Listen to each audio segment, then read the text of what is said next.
for weather. It's now 12:17. Meteorologist Damon Matson. Damon, we've been talking about how hot it is, and we're just not seeing any relief. No, I mean, you said that the theater opens in September. We'd all like to fast forward, I guess, maybe to get those cooler temps. Yes. Perhaps. Yeah, but then I'd like to come back because then winter comes. So.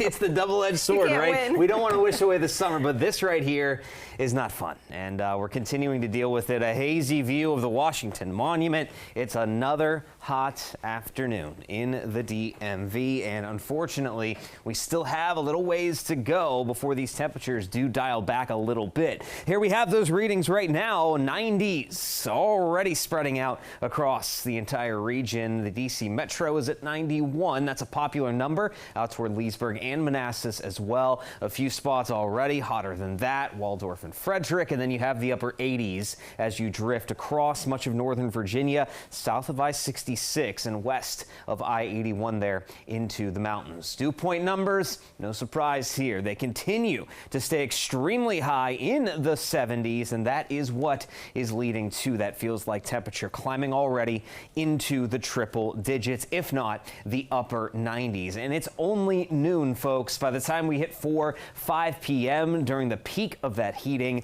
just about all of us will be experiencing a feels like temperature in the triple digits. So like I mentioned earlier, whether you're under a heat advisory or not, this is not the kind of heat you want to mess around in if you're not prepared to be out in it. Now, there's not much relief on the way, but we're seeing signs of a change in the weather pattern coming, and that is with a front slowly approaching. Showers and storms will become more likely. Today, we're only seeing a few stray showers and storms out across our mountain counties. That is where they will stay for the rest of the day as we continue to deal with the brutal heat. Now, temperature-wise, I mean, that is about as high as it goes. We're going to be in the upper 90s by the middle of the afternoon. That's just the air temp. And also later on tonight, notice it does not cool off. We're only going to see low temps dropping into the mid 70s.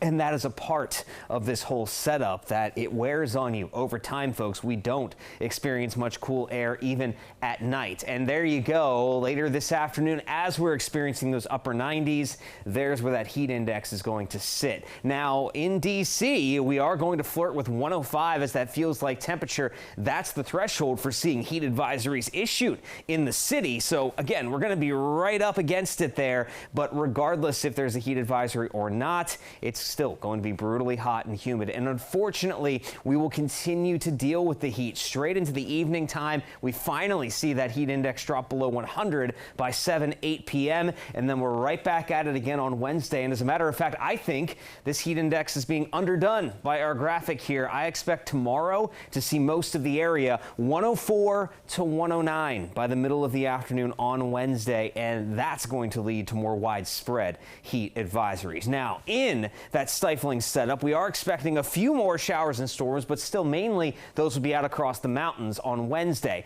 Thursday, though, heavy rain looks likely, and also a few stronger storms could be in the mix. Now, it'll be active, yes, but that's going to be what we need to cool it down. 70s are going to be in play with a lot less humidity by Friday and heading into the weekend.